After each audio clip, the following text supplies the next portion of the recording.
আমি আগে অতখানি বুঝতাম না। আমি এখন দুটো কলেজের সভাপতি হওয়ার কারণে এবং একটা স্কুলের সভাপতি হওয়ার কারণে হাই স্কুলের আমি গিয়ে দেখছি যে শিক্ষা ব্যবস্থা যে কি দুরবস্থা। শিক্ষা ব্যবস্থাকে দলীয়করণ করতে গিয়ে, ক্ষমতা দেখাতে গিয়ে এমন এমন শিক্ষা প্রতিষ্ঠান গড়ে দেওয়া হয়েছে। বিভিন্ন মহাঞ্চল শহরে যে কলেজগুলি আছে সেই কলেজে অনার্স ক্লাস শুরু করা হয়েছে, অনার্স করেছে। আমি দেখেছি সেখানে একটা অনার্স ক্লাসে একজন ছাত্র আছে, 2 জন ছাত্র আছে। সেখানে তারা ঠিক করে ক্লাস করে না, বেতনও দেয় না। কলেজের শিক্ষক তারা বেতন পায় 1,500-2,000 মাসে। তার সরকার সেখান থেকে বেতন দেয়, কলেজ কর্তৃপক্ষ তার থেকে বেতন দেয়, কারণ তারা অনার্স ক্লাস শিখবে। এমন কলেজ আমি দেখেছি 6 জন শিক্ষক 2 জন ছাত্র, তারপরে সেই ছাত্র পাস করতে পারে না, ভালো ফলাফল করতে পারে না। 6 জন শিক্ষক, ওই শিক্ষকের ক্লাসে যান না, যা প্রয়োজন কোনো 2 জন ছাত্র তারাও ঠিক মতো ক্লাসে আসেন না। অথচ 2010 থেকে লক্ষ লক্ষ না কোটি কোটি টাকা চলে যাচ্ছে প্রতি মাসে। কোথাও দেখেছে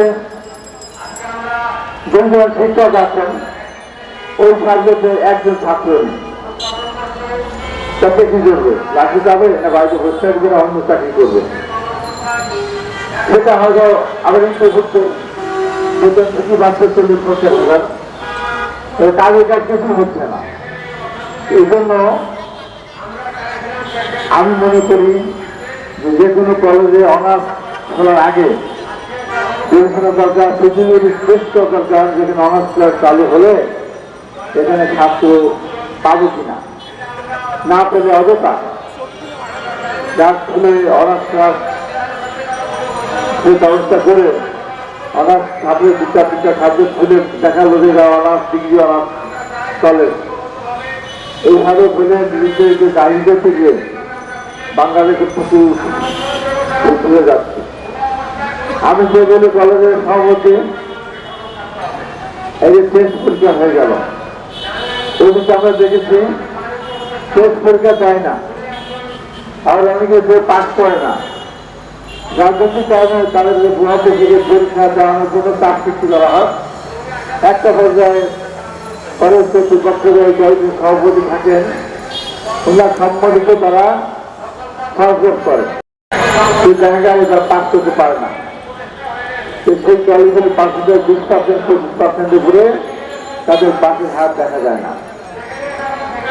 এই যে অনিয়ম করছে সর্বক্ষেত্রে, চিন্তা করা যায় না। আমি এই জন্য ওই কলেজগুলি প্রিন্সিপালকে বলেছি, হাই স্কুল হেডমাস্টারকে বলেছি, এই যে সামনে এসএসসি পরীক্ষা, ছাত্ররা এখন বাড়িতে পড়াশোনা করে, তাদের স্টুডেন্টের কাছে পড়ে। আমি বলেছি যে তাদের ক্লাসে বা তাদের কোচিং করার সুযোগ আছে, তাদেরকে আপনারা নিয়ে আসেন, ছাত্রদের কাছ থেকে বেতন নেওয়া লাগবে না। স্কুল কর্তৃপক্ষ বা কলেজ কর্তৃপক্ষ তাদেরও বেতন দেওয়া লাগবে না, টাকা দেওয়া লাগবে না। আমি আমার ব্যক্তিগত পক্ষ থেকে আমি আপনাদের সম্মান জানার ব্যবস্থা করবো। আপনারা ভালো করে কোচিং করিয়ে লেখাপড়াটা ভালো করে পাস করার ব্যবস্থা করেন। স্কুল এবং কলেজ উভয় ক্ষেত্রে বলেছি, এমন দুরবস্থা, সেই অবস্থা আজকে এখানে প্রচন্ড শিকার হয়ে যাবে এখানে জাতীয়করণ দাবিতে। আমি মনে করি জাতীয়করণগুলো দেখে শুনে করে এবং যেগুলি করার প্রয়োজন নাই, যেগুলো ছাত্র নাই, সেগুলো বিবেচনা করে দরকার বলে মনে করি। আর এই সরকারের কাছে দাবি দেওয়ার যে প্রশ্নটা আসছে, এই সরকারের কাছে তো আরো দাবি দেওয়া করার সুযোগ থাকারই কথা ছিল না। কারণ এই সরকার তারা সাময়িক সময়ের জন্য এসেছে, সমস্ত রাজনৈতিক দল আন্দোলন করে আন্দোলন সফল হওয়ার পর তাদেরকে সরকার গঠন করার সুযোগ দিয়েছেন। তারা এখানে এসে একটা প্রত্যেক সময়ের মধ্যে যে সমস্ত সংস্কারগুলি করা দরকার, যে সংস্কারগুলো না করলেই নয়, যে নির্বাচন কমিশনের ক্ষেত্রে আরো যে সমস্ত ব্যাংক বিভিন্ন ক্ষেত্রে যে সমস্ত সমস্যাগুলি আছে, এই যে টাকা পাচার হয়েছে সেগুলি কিভাবে টানা যায়, এই সমস্ত যেগুলি রাষ্ট্রের মূল নীতির উপরে কোনো আঘাত না আনে, এই সমস্ত সংস্কার করে একটা যৌক্তিক সময় নির্বাচনটা করে নির্বাচনের সরকার হিসেবে পরবর্তী সংস্কারগুলি করবে এবং সমস্যার সমাধানগুলি করবে। আর এই সরকারের কাছে একটা কি দাবি আসছে, রাস্তাঘাটে এমন হয়েছিল কয়েকদিন যে প্রধান উপদেষ্টার বাসভবনের সামনে হয়ে গেছিল একটা দাবি আদায়ের তত্ত্ব। প্রতিদিন সকাল থেকে সন্ধ্যা পর্যন্ত বিভিন্ন শ্রেণীর মানুষ এসে সেখানে দাবি দেওয়া নিয়ে অবস্থান গ্রহণ করত। ওদিকে আসতে হলে গাড়ি ঘুরে অন্যদিকে আসতে হতো।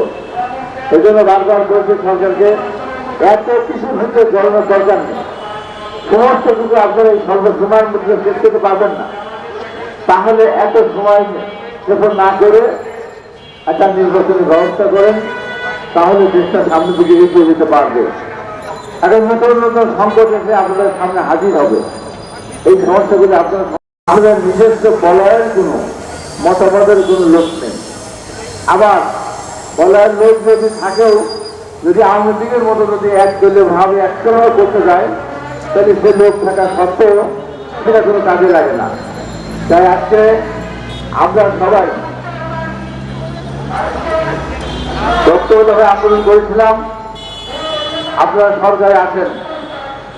কেন যেন মনে হচ্ছে আমরা আপনাদের আন্দোলনে আপনাদের পক্ষে আমরা ছিলাম না, বা সরকারের পক্ষে আমরা ছিলাম না। আমরা তো বারবার বলেছি, আমাদের দলের ভারপ্রাপ্ত চেয়ারম্যান বারবার বলছেন যে কোনো মূল্যে এই সরকারকে সফল করতে হবে। আর এই সরকার যদি সফল না হয়, তাহলে গণতন্ত্র আবার অনেক হারিয়ে যাবে বলে আমি মনে করি। আবার গণতন্ত্র খুঁজে নিয়ে আসতে হবে, এমন একটা প্রতিষ্ঠিত হতে পারে। সেই কারণে আমরা নির্বাচন কথা বলি। আপনার নির্বাচন করা বললেই এই সরকারের মধ্যে থাকা এক শ্রেণীর মানুষ সরকারের সহায়তা নিয়ে, এবং যারা মনে করে এই সরকার শুধুমাত্র তাদের সরকার, তারা আমাদের দিকে আন্দোলন হচ্ছে হুঁশিয়ার উচ্চারণ করেন আমরা নাকি আওয়ামী লীগের দোষক, আমরা কি দেশের শত্রু, আমরা কি জাতীয় শত্রু। নির্বাচন করা বললে এই কথাটা বলা হয়, অথচ একটা নির্বাচন পারে একটা দেশের সকল সমস্যার সমাধান দিতে। যদি সেটি সঠিক নির্বাচন হয়, আওয়ামী লীগের মতো রাত হবে একতরফা বা একদল নির্বাচন না, এই ব্যাপারে বুঝতে হবে। আমরা তো নির্বাচন চাইবো, এটা কি স্বাভাবিক।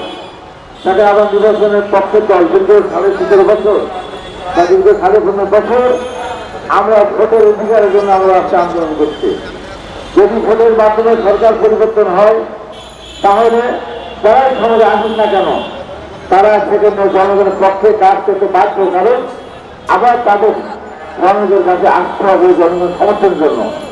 সেই জন্য ভোটের মাধ্যমে যদি সঠিক ভোটের মাধ্যমে বা নিরপেক্ষ তত্ত্বাবধায়ক সরকারগুলো নির্বাচন হয়, তাহলে যেই ক্ষমতা থাকি না কেন, তারা পরবর্তী সময় ক্ষমতা আসার জন্য তারা কিন্তু জনগণের পক্ষে কাজ করবে। তাই আমি আমার বক্তব্য না বাড়িয়ে আমরা পরিষ্কার করে বলতে চাই, আমরা অযৌক্তিক দাবি আমরা করছি না। আমরা তো বারবার বলেছি আমরা যৌক্তিক সময় নির্বাচন, যৌক্তিক সময় কতদিন কত বছর পর সেটা আপনারা বলবেন। আমাদের কাছে পরিষ্কার বক্তব্য, এই বছরের মধ্যেই একটা জাতীয় সংসদ নির্বাচন দিতে হবে। এর বাইরে আর কোন নির্বাচন আপনারা আনার চেষ্টা করবেন না, কারণ জাতীয় নির্বাচন হলে যারা ক্ষমতা আসবেন তারা স্থানীয় সরকার নির্বাচন করবেন, অন্যান্য সমস্যার সমাধান দেবেন। তাই আজকে